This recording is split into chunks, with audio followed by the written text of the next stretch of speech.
Dear student, आज हम आपको व्यापारिक संगठन में कुछ महत्वपूर्ण शब्दों की विवेचना करते हैं। जैसे सबसे पहले प्रभावशाली व्यक्ति।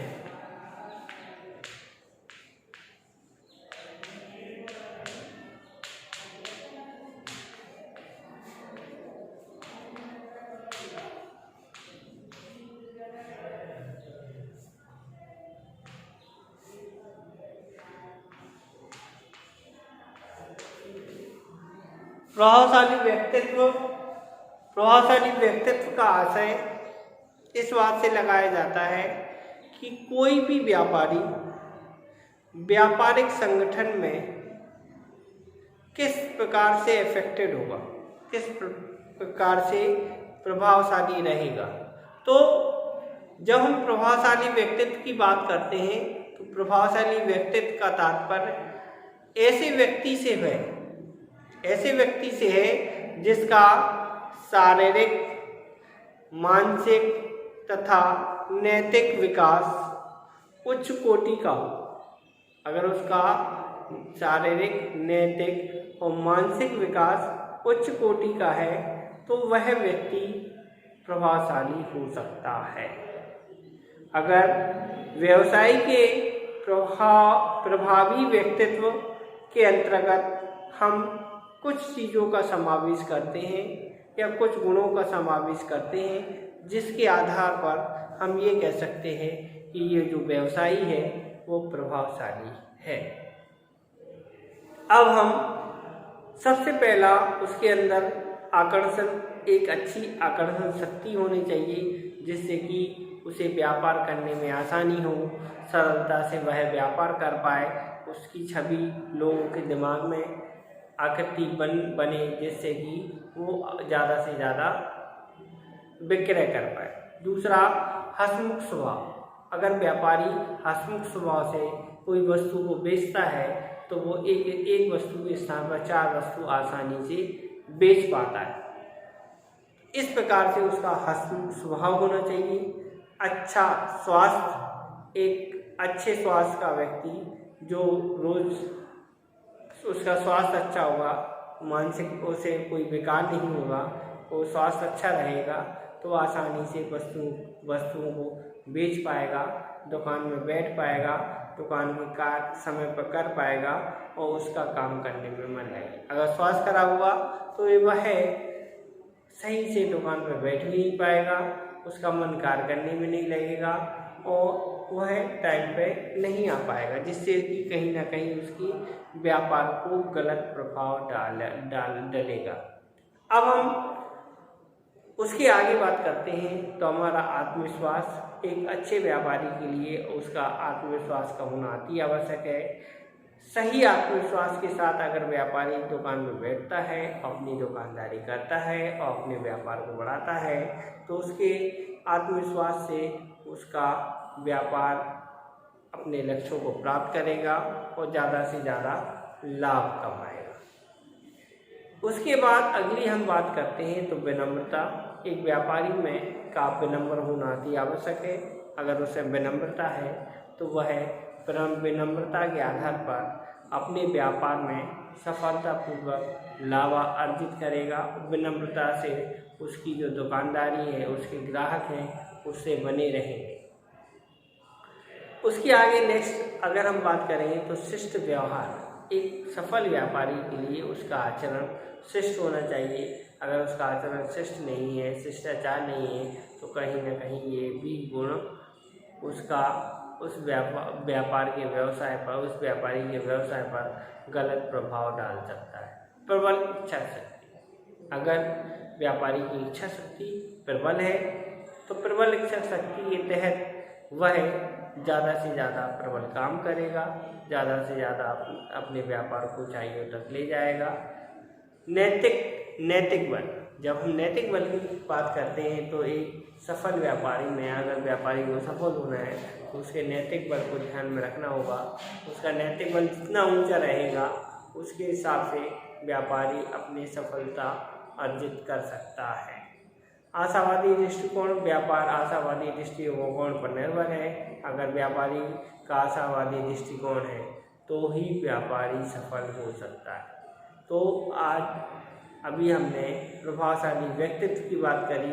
अब हम कुछ पॉइंट उन पॉइंटों को समझते हैं, जैसे व्यावसायिक योग्यता क्या है और किस प्रकार की होती है। तो अब हम दूसरा पॉइंट समझते हैं कि व्यावसायिक योग्यता।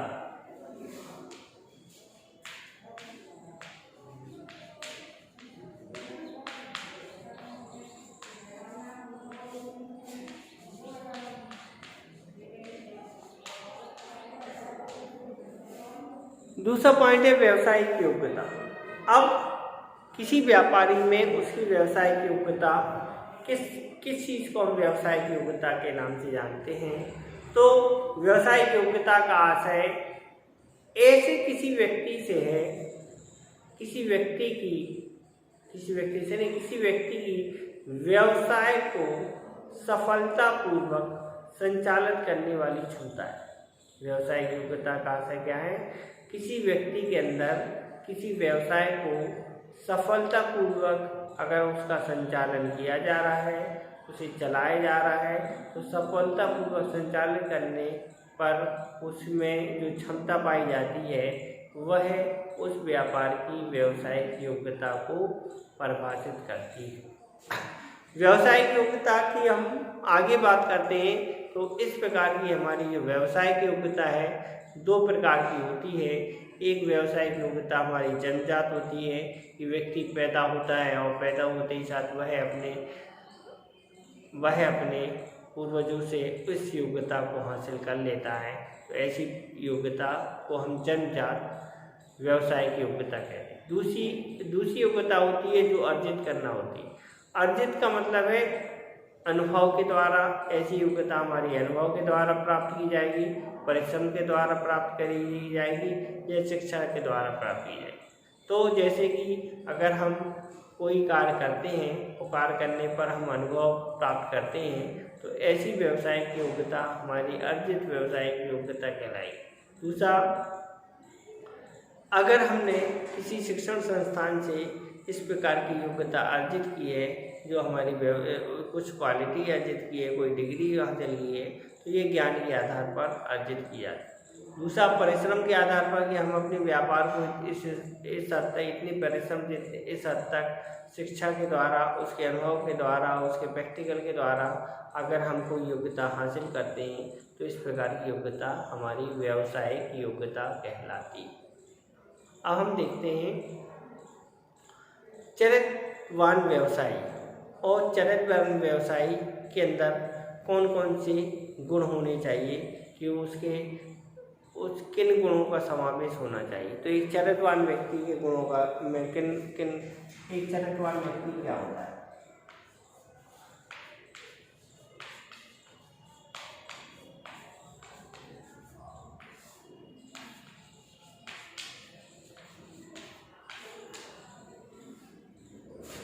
चरित्रवान व्यवसायी या व्यक्ति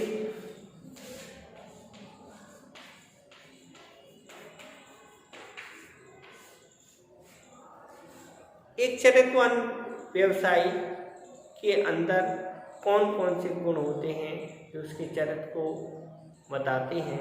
तो सबसे पहला हमारा चरित्रवान व्यवसायी के अंदर हम गुणों की बात करेंगे तो एक व्यापारी व्यवसायी या एक व्यक्ति के अंदर नैतिकता का गुण होना अति आवश्यक है। इसी प्रकार से व्यवसाय के अंदर भी नैतिकता का गुण होना चाहिए। तो किसी व्यक्ति के आदर्श की अगर हम बात करते हैं तो सबसे पहली बात आती है उस व्यक्ति के आदर्श में उसके अंदर की नैतिकता का गुण है कि नहीं। अगर नैतिकता का गुण होगा तो इसी प्रकार से एक व्यवसाय में भी नैतिकता का गुण होना अति आवश्यक है। दूसरी, अगर हम बात करेंगे तो हमारी ईमानदारी वाली बात। कोई व्यक्ति, हर एक व्यक्ति को आज के समय में ईमानदार होना चाहिए। इस हिसाब से अगर देखा जाए तो एक व्यवसायी को भी अगर सफलता हासिल करनी है तो ईमानदार होना अति आवश्यक है। दूसरा, इसके बाद अगर हम बात करेंगे तो विश्वास। कोई व्यवसायी अगर कोई व्यवसाय कर रहा है और अगर किसी चीज़ पर उसे विश्वास करना पड़े तो उस चीज़ पर उसे विश्वास होना चाहिए। तो विश्वास विश्वास होना चाहिए। विश्वास एक बहुत बड़ी चीज़ है। अगर हम कोई कार्य करते हैं, अगर हमें किसी चीज़ के कार्य करने में विश्वास नहीं होगा तो कहीं ना कहीं हमारे दिमाग में कोई न कोई गलत चीज़ उपजेगी जो इस प्रकार के व्यवसाय के लिए हानिकारक। तो कोई भी व्यापार में अगर हम कोई काम करते हैं, कुछ काम ऐसे होते हैं जिन पर हमें विश्वास करना होता है। दूसरा, उच्च आदर्श। एक सफल व्यापारी या एक व्यापारी में उच्च आदर्श पाए जाएंगे। अगर उच्च आदर्श पाए जाएंगे तो ही वह सफल हो सकता है।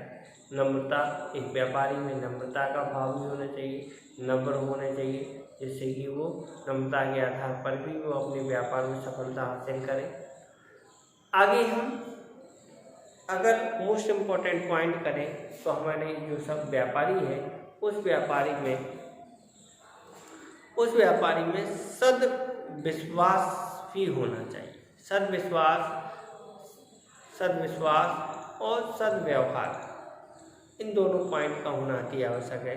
अगर विश्वास करेगा और उसका व्यवहार अच्छा हुआ तो वह अपने व्यापार को उच्च स्तर तक ले जा सकता है। और दूसरी बात, एक व्यवसायी कर्तव्यपरायण होना चाहिए। कर्तव्यपरायण का मतलब है वो अपने कार्य के प्रति सजग हो और अपने जो भी उसके कार्य है, जो दायित्व है, उनको समय पर करे, तो उसका कर्तव्यपरायण होना चाहिए। उसके बाद एक व्यवसायी में सहानुभूति शब्द आता है। सहानुभूति शब्द की विशेषता होनी चाहिए। दूसरा, उसे अगर दुकान खोलनी है तो नियमितता का गुण पाया जाना चाहिए। उसके बाद उसे दूरदर्शिता का भी गुण पाना चाहिए। तो ये जो चीज़ें हैं, सफल व्यापारी वो एक चरित्रवान में के अंतर्गत अगर हम बात करेंगे तो नैतिकता, ईमानदारी, विश्वास, उच्च आदर्श, नम्रता, सद्व्यवहार, कर्तव्यपरायण और सहानुभूति, नियमितता और दूरदर्शिता, ये सारे गुण एक चरित्रवान व्यवसायी के अंतर्गत होने चाहिए, अति आवश्यक है। अब हम एक उसकी बात करते हैं कि क्या व्यवसायी को चतुर और चौकन्ना होना चाहिए।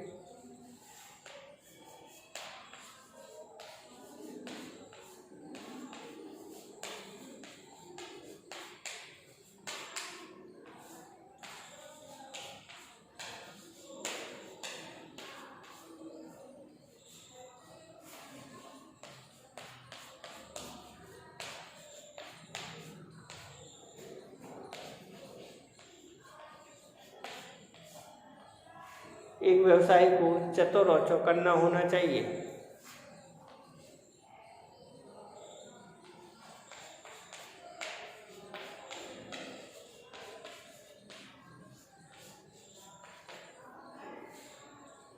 तो इस आधार पर हम ये कह सकते हैं कि क्या एक व्यापारी को चतुर और चौकन्ना दोनों होना चाहिए।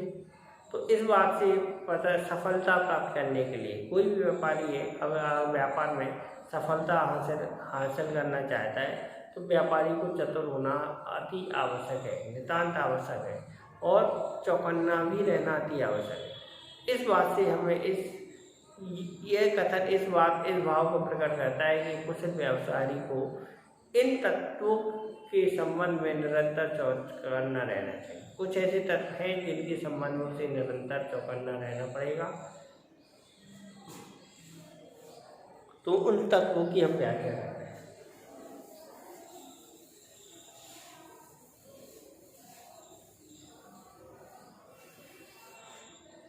एक सफल व्यापारी को ग्राहकों की रुचियों में परिवर्तन,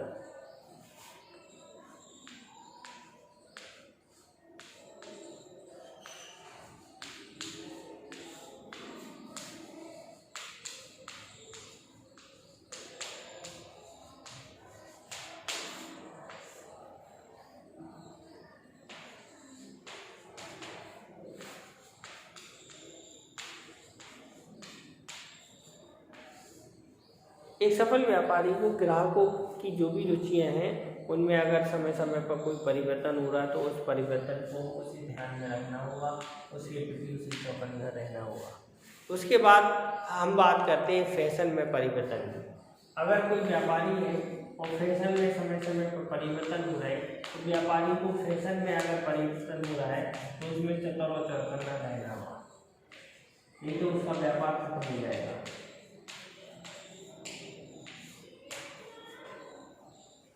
इसके बाद की अगर हम बात करें फैशन में प्रतियोगिता की संख्या, जो भी हमारे प्रतियोगी हैं उनकी संख्या को उसे ध्यान में रखना होगा। क्या रखना होगा? प्रतियोगिता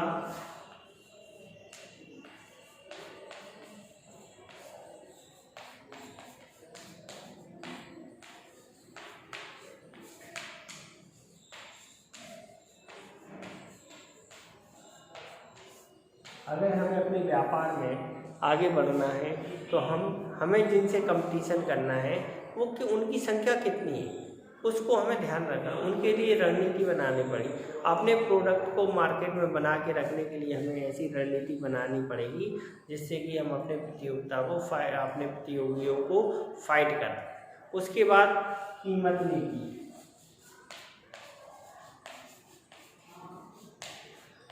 हमारी प्राइस पॉलिसी है इस बात को हमें बहुत ज़्यादा अच्छी तरीके से उस बात को ध्यान में रखना पड़ेगा, क्योंकि अगर हम कीमत नीति को ध्यान में नहीं रखेंगे तो कहीं ना कहीं से हम मार्केट से बाहर हो जाएंगे।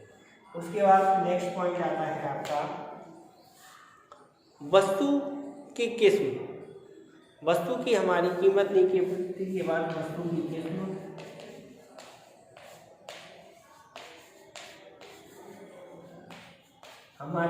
हम किस किस्म का माल तैयार कर रहे हैं जो व्यापारी को पसंद हो पाएगा, या किस किस्म का माल व्यापारी को पसंद है, इस बात को हमें पूर्ण रूप से सजग रहना होगा और तैयार रहना होगा। इसके बाद नेक्स्ट बात करते हैं हम विक्रय नीति।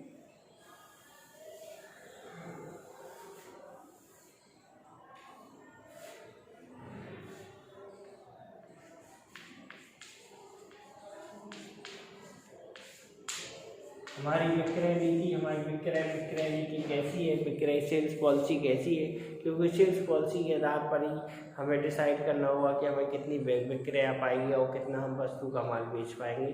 और अगर इसमें भी अगर कोई परिवर्तन होता है, इस प्रकार की पॉलिसी है, तो उस चीज़ को हमें ध्यान में रखना होगा। इसके बाद सरकार की नीति में अगर परिवर्तन आ रहा है,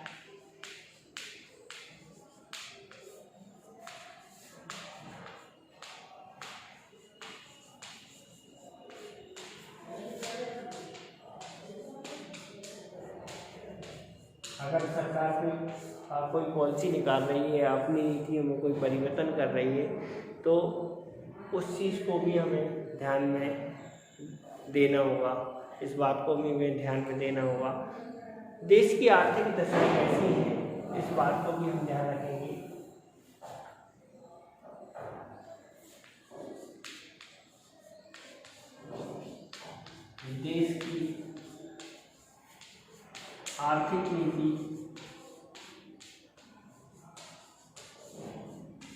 देश की आर्थिक नीति, हमारी आर्थिक पॉलिसी कैसी है, इस चीज़ को ध्यान में रखेंगे।